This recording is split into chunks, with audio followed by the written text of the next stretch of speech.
So, Dave, tell me who you are and how you're related to the pond, how you found PJ, and what your skill is. What do you do? Okay. Go ahead. So I'm Dave Ross, and I'm a local photographer, and I do various things, but among them is the drone flying. I took that up about 4 years ago. I do it both recreationally and commercially. Toby, tell us a little bit about what you have for equipment and how you found this pond and PJ and all that stuff. So I found you guys by a post you did on Facebook, and I fish this pond quite often because I'm a tournament angler. I fish all over the country, mostly in New England, and this is right down the street from my house, and I don't want to see it change. I know there's been a lot of drownings here, but I believe it's on us, not on them. Okay, let's start with you. Okay. What is your prediction? Why are we having drownings in this pond? What's like the underlying factor here? It's a very difficult question. I mean, it's a combination of things that we've seen. You know, you're coming in here. Most of the drownings, from what I understand, were late in the day or at night when there's no supervision around. When flying my drones, the interesting is I was able to identify some spots where there was some severe drop-offs. And yes, we did measure some water temperatures. I think the numbers were about 78 degrees in the normal areas and about 65 in others where the springs were. Now, a 65 degree spring is not going to send you into shock or anything like that.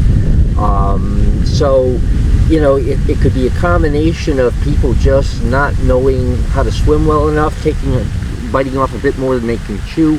And if you combine that with drugs or alcohol, then that's a real big problem over here. I mean, I'm not saying that everything is going to be, you know, drug or alcohol related, but there's certainly, it's got to be something to be looked at. What are you thinking, Toby? Like, so you've been to the pond many times. You've been fishing here forever. Yeah. What is the geography like of the pond? And do you have any predictions to why we're experiencing drownings here? The geography of the pond is simple. This back cove here is the deepest spot in the lake. And yes, like he said, there are drop-offs. Those drop-offs actually hold a lot of my fish, so I know them very well. As far as the temperature change, it is always going to have a thermocline in that deeper water. So everybody listening, I just want to interrupt you for a second. Thermocline meaning the top layer, just like how oil separates from water.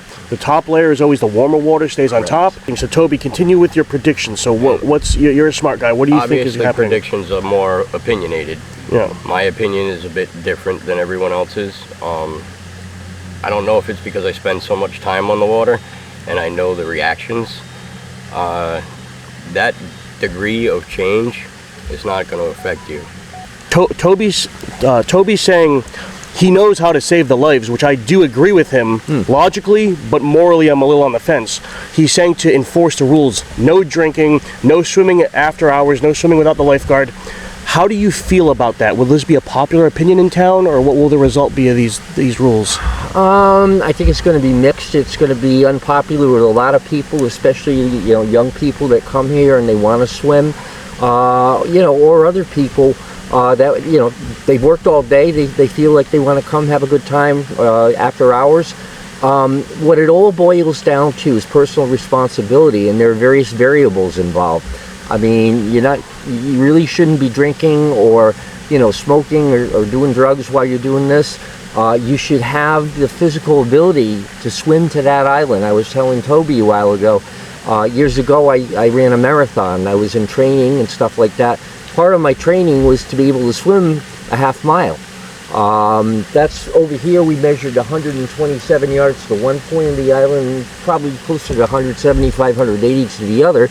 If people are going there, there's a drop-off, maybe there's some springs there, you might get some shock to the system, but if they're not good enough to swim, or they're not strong swimmers, and if they get a cramp, all right, all of these variables can fall into place. And so you've got to take personal responsibility for what you're doing here. And that's really the bottom line, in my opinion. The drop-off does not come back up until 3 feet from the island. Yeah. So it's deep the whole way. So when you look at it from the beach, you're looking at it and you're saying, okay, 50 feet from that island, I'm probably going to be able to walk. Sure. So they don't think they have to swim as far as they do. But they do. And then when they figure it out, panic sets in, Yep. cramps set in. Mm-hmm. Now you're sinking. Do you have sonar or something on your kayak? And I have 3 forms of sonar on my kayak. so you've mapped this pond and you've showed us a topographical map of the depths and everything, Correct. right? I've showed you depths. I've showed you the drop-offs, the shelves. I've showed you current. There is no current there. Is there a thermocline? Yes, there's a thermocline in every single body of water. And we also have a triathlon team that swims to these islands every week. I saw them this morning. I've been here since 5 a.m. fishing. Wow. They swim out there. Yes, they swim with their little lifeguard. I don't know what they call it, their little preserver thing. Yeah. But, and they're fine. I've even asked them plenty of times, do you feel a temperature change? No.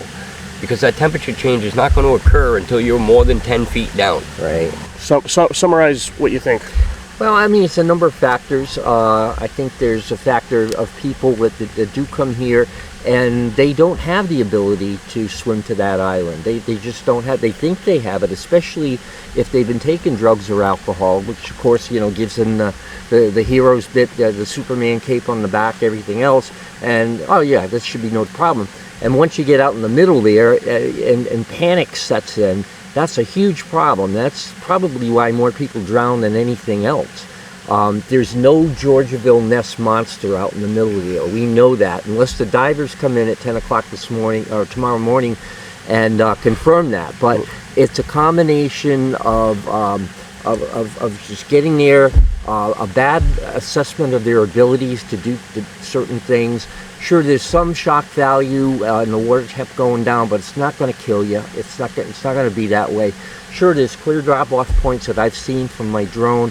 I think it really just boils down to personal responsibility, observing the rules, and trying to stay safe. And that's the bottom line for me. Very well said, Dave. And I do agree with what you said there. Okay. Thank you. Toby, I see you being quiet over there very stoically.